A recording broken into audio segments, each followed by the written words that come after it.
شہید مطہری نے سچی کہانیاں کتاب لکھی۔ اس کتاب کو فارسی میں داستان راستان کہتے ہیں۔ شہید مطہری اس کتاب کے مقدمے میں بہت ہی دلچسپ اپنا واقعہ بیان کرتے ہیں۔ شہید فرماتے ہیں کہ جب میں نے سچی کہانیاں کتاب تحریر کی اور میرے بعض احباب کو پتہ چلا کہ میں یہ کتاب لکھ رہا ہوں تو میرے پاس آ گئے اور آ کر سمجھانا شروع کر دیا کہ قبلہ آپ یہ کیا کر رہے ہیں، آپ روش ریالزم جیسی بڑی کتابیں لکھنے والے، فلسفے اور عرفان کے استاد، آپ اتنی بڑی بڑی کتابیں لکھ کر آپ کہاں یہ بچوں والی کتاب لکھ رہے ہیں، سچی کہانیاں۔ شہید مطہری نے کہا کہ کتاب تو میں نے لکھنی ہے۔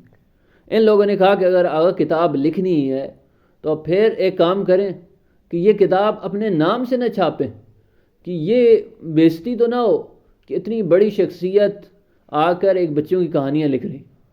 شہید مطہری نے فرمایا کہ میں نے کہا کہ کتاب میں لکھوں گا، اور نہ صرف لکھوں گا بلکہ اس کی شروع میں تمہاری بیماری بھی لکھوں گا کہ تمہارے ساتھ مسئلہ یہ ہے کہ تم کتاب زیادہ سے زیادہ علمی کے چکر میں یہ بھول گئے ہو کہ معاشرے کی ضرورت کیا ہے۔ جب کتاب لکھنے کا مقصد یہ ہے کہ معاشرے کی ضرورت کیا ہے، معاشرے کی مشکل کیا ہے، تو پھر یہ نہیں ہوتا کہ وہ کتاب بڑے لیول کی یا چھوٹے لیول کی۔ اس کے بعد شہید مطہری نے ایک بہت ہی خوبصورت جملہ لکھا، اور وہ جملہ یہ تھا کہ دیکھو میں نے یہ کتاب عام لوگوں کے لیے لکھی ہے، کوئی خواص کے لیے نہیں لکھی۔ خواص کے لیے نہ لکھنا اور عام لوگوں کے لیے لکھنے کی وجہ یہ ہے، اصلاح ہمیشہ عوام سے شروع ہوتی ہے اور خواص کو مجبوراً اصلاح کرنی پڑتی ہے، اور خرابی غالباً خواص سے شروع ہوتی ہے اور عوام میں سرایت کر جاتی ہے۔